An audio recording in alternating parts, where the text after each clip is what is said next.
Hey there everyone, this is Raul. Welcome back to my channel, y'all. Shattered Veil has been out for at least a week now, and as you all know, or don't know in this case, to my new viewers of course, I do like to have this 1 week after dropping the map, just discussing the initial thoughts, the honeymoon phase, so on and so forth. Now, compared to other videos here in this beautiful platform we have on YouTube, I sadly do not have all the facts with me. I don't have all the numbers. I am not crunching papers here. It's just me, my experience with playing this map. Sadly, I have not done the Easter egg, so this is not a review of the map. This is just a initial reaction to playing the map for about a week now. Here I am playing a public match specifically with a couple of teammates. Amazing teammates, by the way. I do think that we did have a couple downs from the other team. How that happened, I don't know when I'm using a sniper, but let me tell you, this sniper with double tap, beautiful. That's also going to be the next weapon on my next little weapon series, by the way. That sniper right there, ooh, chef's kiss right there, ladies and gentlemen. But F about this sniper rifle specifically. Even though it carried me up to, I want to say, 46, which is kind of crazy, by the way, kind of crazy. So without further ado, ladies and gentlemen, we will speak about Shattered Veil and how we're looking like 1 weekend. Let's talk about it, y'all.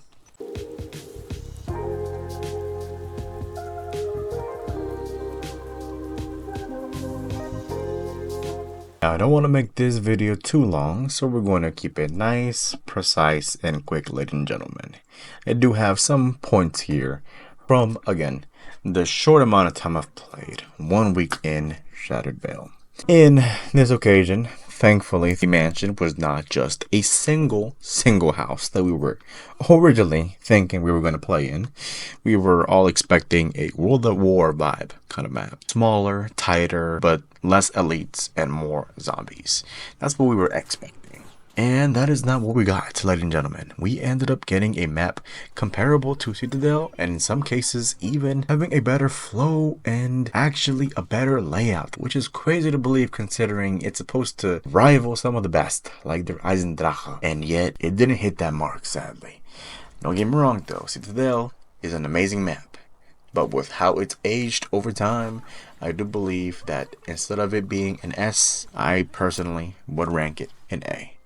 Now, that is my opinion, and I know a lot of people are going to hate me for that, and that's completely valid. But it's more so an overtime kind of deal and how much replayability it really had. And I hate to say it, but in this case, it was not as much as Liberty Falls or even Terminus in this case, which is rather sad. I really do feel bad about Citadel in that manner because Treyarch also didn't put the love into that map. Speaking about that though, how does that compare to this map right here? Well, I think it's the opposite. I do think this map right here will be able to hold out much longer than Citadel ever will. First and foremost, it is a beautiful map. It is not super dark, but it's also not super clear, similar to Liberty Falls. It's in a beautiful map located in Virginia, I want to say, in the mountains, high up in the mountains. Again, you start off in a starting area outside of the mansion, right? You're traveling essentially outside Liberty Falls, going up the mountains to get to that home. And in the areas around it, it reminds me of Citadel. Again, similar to where you start in the village, traveling your way up to the castle. In this case, it's something similar, but funny enough, even though you would think it would feel a bit more cramped since it's a home and not a castle, it actually is the opposite. If anything, it feels more liberated. It feels more free to run around. There's actually space to hoard around in compared to Citadel, where it was rather tough in some cases. And it was more so the elites that really ran that map. Now in this map, we have the Disciples. Now this can go in both pros and cons, depending on how you feel about elites in general. Of course, it sucks that they even came back, right? But I will say, out of all the elites we fought, they're the least annoying in the fact of damage wise and spawning wise. They won't exactly ruin, I would say, the flow of your, training of how you play zombies. But what I will say is it does take quite a bit to take out those Disciples, even with the Mangler injection, which I did not expect. That's not good when they know that the Mangler is what's making these maps easier, why add him in the first place? That's where we start questioning some stuff. But again, that's more so in the cons area. So let's keep on talking pros. It has an amazing layout. Again, similar to the Dell, while nowhere near as complex as previous maps, still had a very weird design, because even though it was a huge map, it felt rather lackluster and small inside the castle. There are more shots outside of the castle than there are inside, in my opinion. Now there is that big center area, of course, where you grab all the swords, which is nice, but when you're playing with 3 other people, it is nearly impossible to stay in that room because it gets so hectic. And that's an issue we had a lot here in Black Ops 6. Now here in Shattered Veil, that switches out everything. And just a quick little side. You're wondering why I'm not comparing the Tomb to this? Well, in my opinion, the Tomb is more comparable to Liberty Falls. Nowhere near as comparable to Citadel. Which I want to compare 2 actually big, well-executed maps compared to the Tomb and Liberty Falls. While yes, Liberty Falls and the Tomb to some extent are nice. Again, other than the layout, good pacing through and through. The Tomb had really bad pacing in my opinion with the pricing of the doors and how quickly really you could get down there. In this map, you could take your time getting down there to the power room, compared to the Tomb where it was either you got there by round 6 or you got there around 10. It was no in between because no one wanted to open those damn doors because they cost way too much money. Which makes sense. There's barely any space in that map. And hate to say it, but it's definitely going to be the most forgotten map in Zombies. Which sucks because of the Tomb. I enjoyed it. I had my fun with it. But compared to this map right here, it really is nothing compared to Shattered. With that being said, is it as risky as the Tomb with how small it is? Is it as challenging, should I say? And with that being said, no. I don't think it's as challenging as dealing with the amalgams and the abominations, again, because you are dealing with disciples who spawn zombies, vermin, stuff like that. But they can spawn, and let me say this again, they can spawn doppelgasts, amalgams, stuff like that. So they can still come out and piss you off even after they said they wouldn't be here. So it definitely is a high priority to take out those disciples. So, with that being said, is that a good challenge or is that more so engineered difficulty?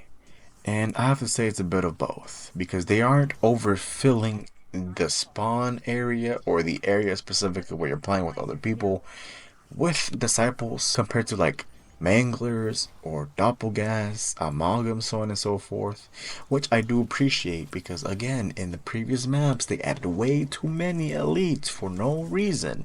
It made 0 sense, y'all, and I'm so glad this map fixes that in so many ways. I really am glad for that. So to answer the question fully, really, should I say, nowhere near as challenging as the Tomb or even the Terminus is my opinion, but because of that, it's better paced altogether. I don't think you're going to be as annoyed with some of the BS stuff that goes on in this map. I don't think that's going to be the case, which is awesome. And an amazing, and again, let me say it again, amazing Easter egg, of course. I have not done it yet, so I can't really put my words into the people who have completed it, again, gone through the steps, so on and so forth. But from what I've seen, the steps getting to that point, and of course, the boss fights, the cutscenes, stuff like that is what makes the map amazing, y'all. It really is simple stuff like that. People complain and say that it's not, and it's the gameplay. And sure, to some extent, yes, that is also the case. But tell me why the Tomb didn't hit as much as this map. Tell me why. That's the part I don't seemingly understand. When Liberty Falls was more popular than Terminus, where do we go from there? You can't expect to make a map similar to Liberty Falls, aka the Tomb, and then expect the same kind of popularity. That just doesn't happen, right? Especially if you don't give a beloved map like Shattered Veil.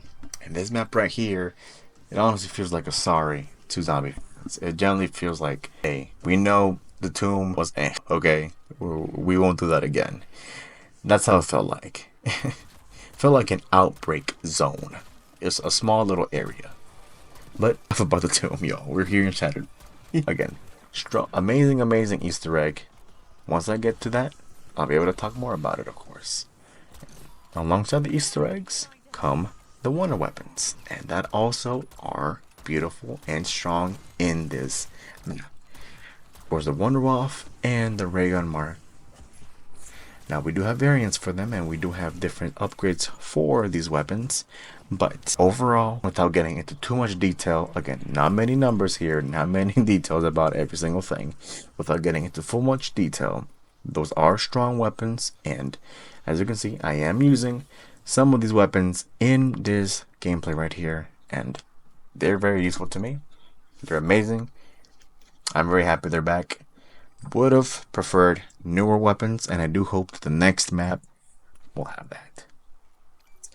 And to end things off, ladies and gentlemen, for pros, of course, this is my personal thing, really my personal thing, and that's mainly the fact that this map has a beautiful camping spot right here in spawn.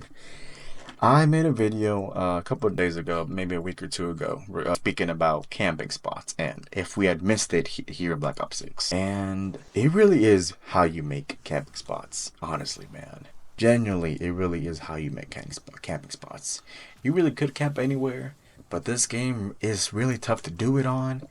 But let me tell you, y'all, this map right here, as soon as I spawned in and as soon as I saw no zombies coming behind me, I knew this was gonna be my spot right here. And they put a dark field trap right there. They wanted us to have fun with this spot. I am so happy they added this right here. It is my personal pro. And again, it's such a simple thing because I'm really having my brain turned off here. I'm just here having fun and shooting zombies, and sometimes that's all you want to do in a map like this. And I'm so happy they brought it, y'all. And oof, even though this is a bigger thing, because it's not just for this map, but double tap, y'all. What else do I have to say? This sniper was already strong before, but with double tap, it's a whole different breed. And I'm so happy it's back. So happy.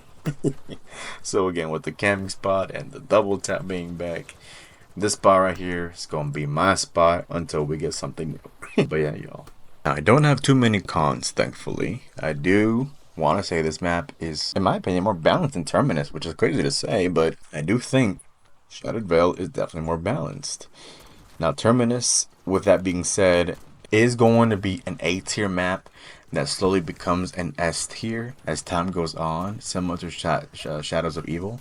That's how I look at as Terminus.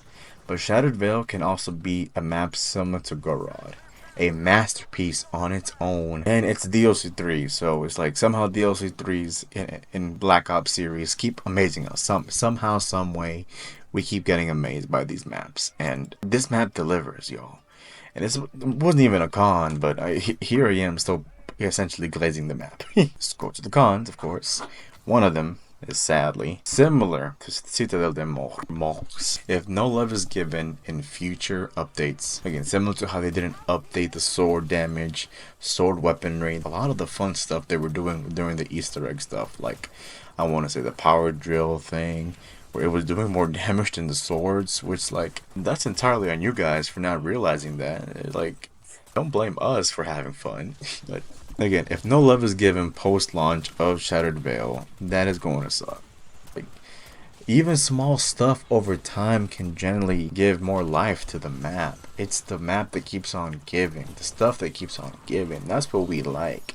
And if they don't do that for this map, it's gonna go back similar to how we were before, I want to say, the tomb. But we were excited, but now we're more wary than ever before, because we were at least excited for the tomb. But once it dropped, it essentially killed the momentum it originally had, which is so sad, because how do you do that, Treyarch? How do you do that, Activision? How do you do that, Zombies team? That's the part that I don't understand. And this is my personal gripe right here, but I don't know if you have noticed, but the mansion itself here in Shattered Vale, or the museum as Strauss tries to say, does look somewhat similar to the home, or again, the mansion, or safe house, whatever you want to say, in the Black Ops 6 campaign. It has very similar assets, which I was not a fan of when I originally played the map, because I did notice it.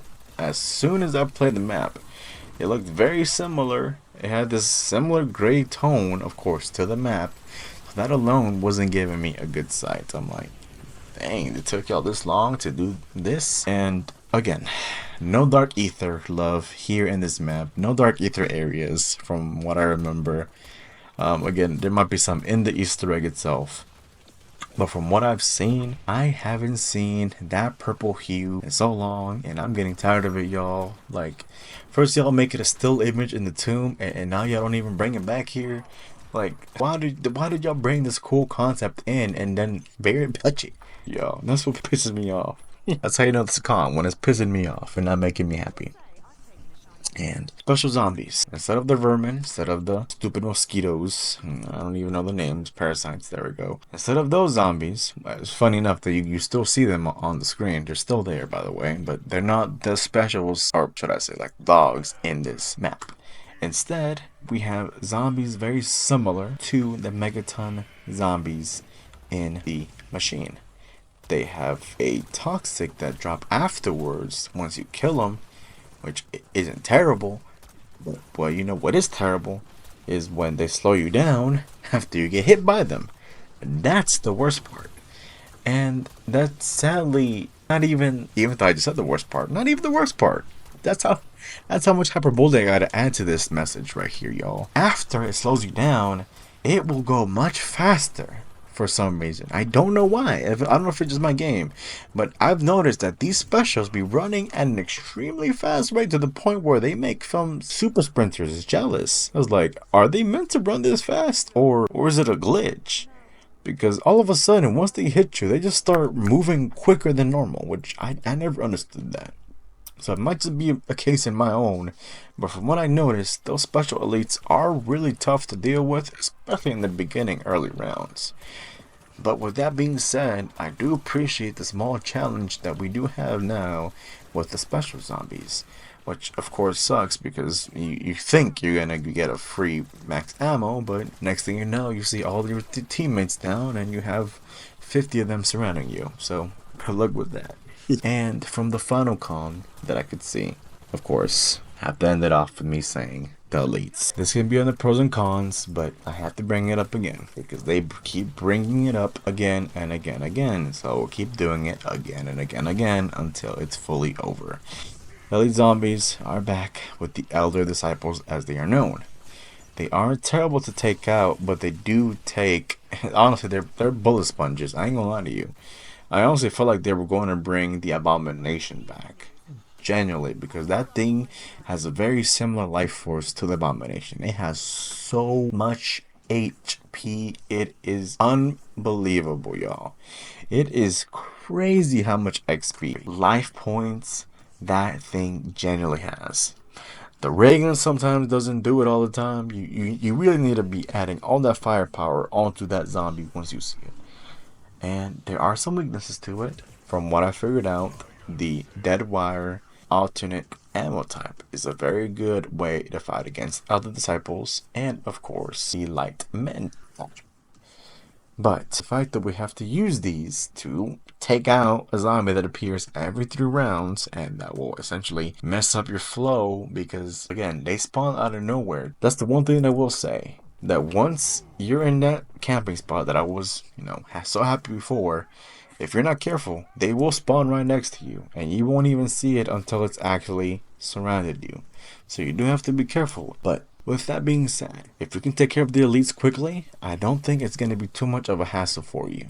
But say on the off chance you're unable to do so, and you're overrun, safe to say your teammates may also be overrun too, because if you remember, they can spawn doppelgasts, amalgams, and once there's too many of them out, it's really tough to bring it all the way down. Again, if you have a good weapon, good teammates, good coordination, everything should be fine. But when you're playing in a higher round, and when you're playing with more people and more of them will spawn, it will be more difficult to control these elites, even if it's nowhere near as annoying as the amalgams or dogcasts. But with that being said, y'all, that have been the pros and cons here for Shattered Veil. Now, this has only been for a weekend, so I'm sure there's going to be a whole slew of more other stuff that we can keep on discussing and talking about or reviewing. But as of now, from playing a week of this map, these are some of the pros and cons that I have seen and experienced in Shattered Veil. Am I being too harsh with some of the comments I said? Or was I glazing the map too much with some of the pros that I put on? Let me know what you guys think about this map. Again, me specifically, overall, I am enjoying this map very much. And once I do the Easter egg, I'm sure I'm going to have a whole new love for it because I've heard some really good stuff about it. Amazing boss fights, amazing cutscenes. Hey, better than the tomb already. What can I say? But yeah, everyone, if y'all enjoyed the video, leave a like. If y'all have any comments, any concerns, please leave it in the comment section below. I'm always happy to continue discussing and continuing anything we discuss in these videos, and any arguments that need to be had, let's have them. I'm always open for discussion. And subscribe. Thankfully, it's free. Again, this has been Rao. Thank you again so much for watching. Have a wonderful day and take care. Bye.